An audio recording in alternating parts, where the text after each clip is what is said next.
A frontier family could live hundreds of miles from Gettysburg and still have the Civil War enter its kitchen.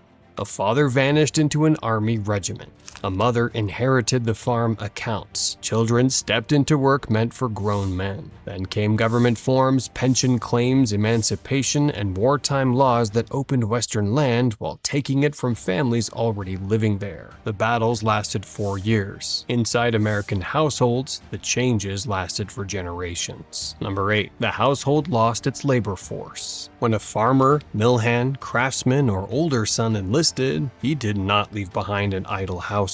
He left work that had to be done on schedule. Cows still needed milking, fences still failed, crops had to be planted and harvested. This pressure was especially intense in rural communities, where a household was also a production unit. The family ate from the farm, but it often depended on that same farm for other income. Losing one able-bodied worker could slow every part of the system. Losing two could change what the family planted, which animals it kept, and whether it could bring in the harvest at all. Letters were often the only real connection holding these separated households together. Soldiers wrote to their families, often asking about life on the farm, because they knew the fight on the home front wasn't just emotional, it was physical work that never stopped piling up. The first change the war forced on frontier families was simple but disruptive. Fewer people had to do the same amount of work. Neighbors helped when they could, and relatives sometimes stepped in, but every household was stretched thin. The family missing a man was usually asking help from other families missing one too.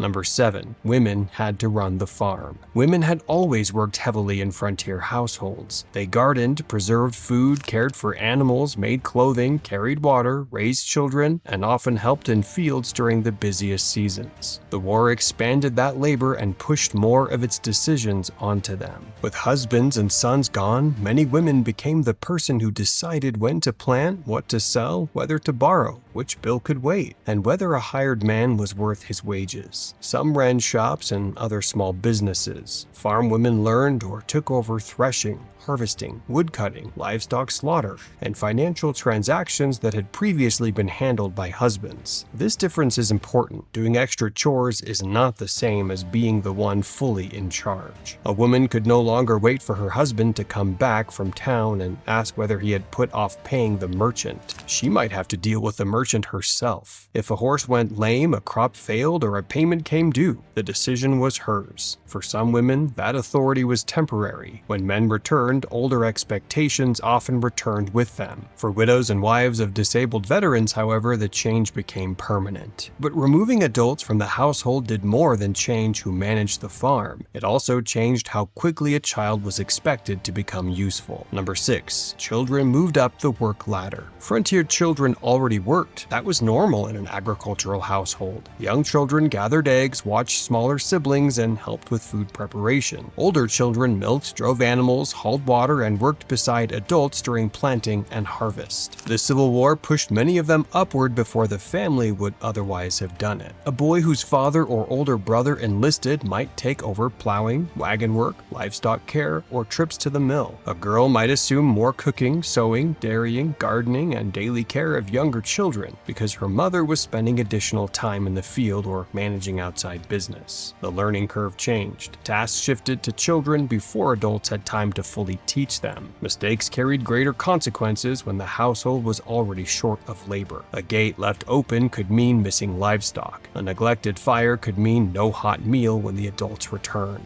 Across farm country, war accelerated responsibility. Childhood did not disappear. It was fitted around the work that survival required. Number 5. The family budget became a war budget. Many frontier households handled little cash even in peaceful years. They produced food, exchanged labor with neighbors, bought on account, and waited for crops or livestock to be sold before settling debts. War made that narrow cash system less dependable. A military paycheck could help, but it did not always arrive when a family needed it. As prices moved, goods became scarce in some regions and transportation was interrupted. This changed the meaning of household thrift. Saving was no longer simply a virtue, but a requirement to survive. Families learned to make do with what they already had and stretch supplies farther than before. When something could not be replaced, they found another way to get by. The war also exposed how vulnerable a supposedly self-sufficient farm could be. A household might grow corn and keep hogs, yet still need cash for things like salt, iron, medicine, seed, taxes, milling, or a mortgage payment. If the soldier's pay was delayed, the crop failed, or a hired hand demanded higher wages, the family could be rich in labor and land but poor in the one form of payment a creditor accepted. For frontier families, the household ledger became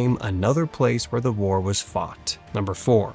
Washington entered the household. Before the Civil War, many rural Americans could pass long stretches with little direct contact with the federal government. The war changed that relationship. The war brought the federal government much closer to everyday family life, from military service and taxes to the pensions families depended on afterward. Pensions made this especially personal.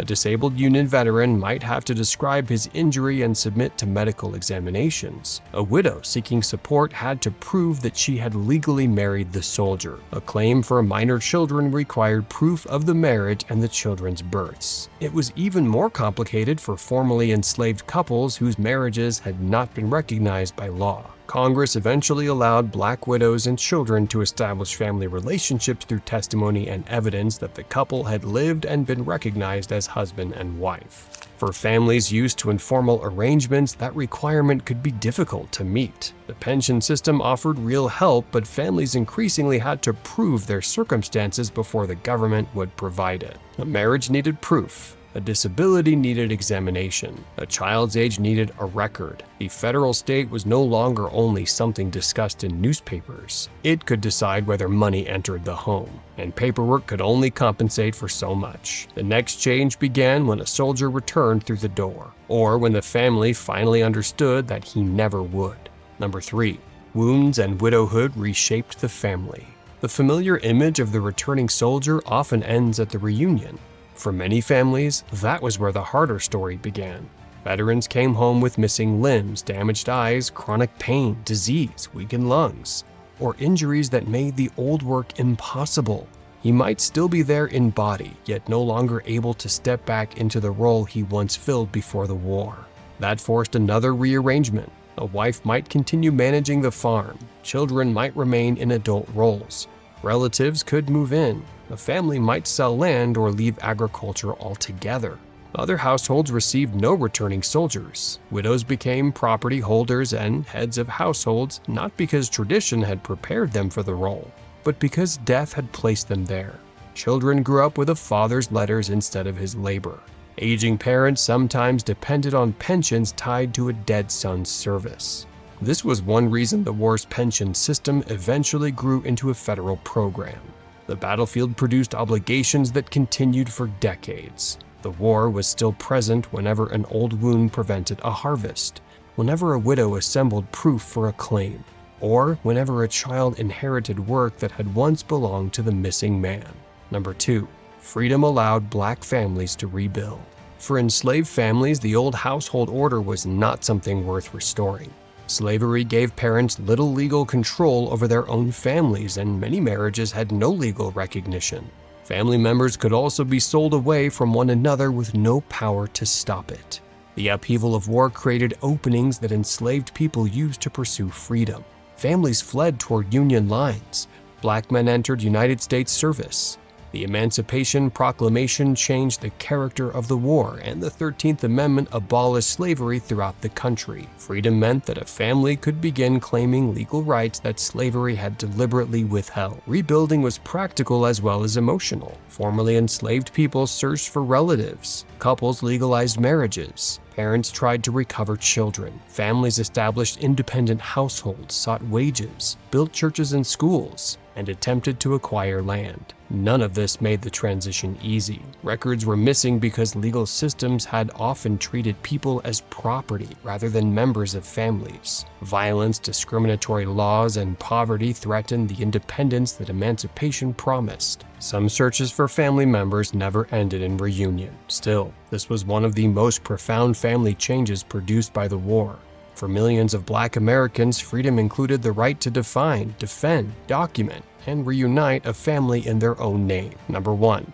The war changed who could claim the frontier. While armies fought in the East and South, Congress passed laws that changed the West. The Homestead Act of 1862 allowed a qualifying adult citizen or intended citizen who had not borne arms against the United States to claim up to 160 acres of surveyed public land. The claimant had to live on it and improve it, generally for 5 years before receiving the title. This turned Western migration into a federal opportunity. A household with little capital could imagine land ownership beyond an older settled region. Women could file claims. Immigrants and, after slavery, African Americans used the law as well.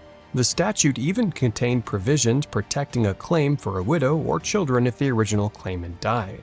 The Pacific Railway Act, passed the same summer, supported a railroad and telegraph line across the continent with federal loans and enormous land grants. Together, these wartime measures made the West easier to reach, easier to advertise, and more tightly connected to federal power. After the war, veterans and other families moved toward land opened by policies enacted while the nation was fighting for its survival. But public land was not empty land. Native families already lived, hunted, traded, traveled, worshipped, and buried their dead across those territories. As settlement and railroads pushed farther west, Native families lost access to lands and resources they had depended on for generations. Military campaigns made that disruption even worse. Treaties were violated. Communities were displaced. The same law that appeared to one family as a new beginning could appear to another as the machinery of removal. That is the largest change the Civil War forced on frontier families. It did not merely alter labor inside existing homes. It helped shape who could build a new life in the West, and who would pay the price for that expansion. The frontier that followed the war was not a return to the frontier that existed before it. The war had reached the household, and then it redrew the ground beneath it. The Civil War is usually remembered through generals, armies, and battle maps. Frontier families experienced it through an empty place at the table, a child doing heavier work, a woman signing an account in her own name, a veteran unable to lift what he once carried, or a government form asking a widow to prove that her family existed. Some of these changes created opportunity. Others produced hardship that lasted across generations. Together, they show why a war cannot be measured only by the years in which shots were fired. It must also be measured by how deeply the war changed the structure and future of ordinary families. Which of these changes do you think altered family life most deeply? Leave your answer in the comments. The families who carried the Civil War home prove that the longest consequences of war are often lived far from the battlefield. Like, subscribe, and leave a comment. We'll see you in the next one.